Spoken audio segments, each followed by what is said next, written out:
Pocket ভর্তি টাকা থাকলে কথার ওজনও বেড়ে যায়।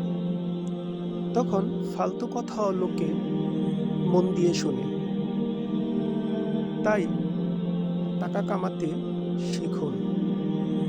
তবে টাকা কামাতে হবে বৈধ পথে, কারণ অন্যায় পথে টাকা কামাই করলে তা বেশি দিন দীর্ঘস্থায়ী হবে না।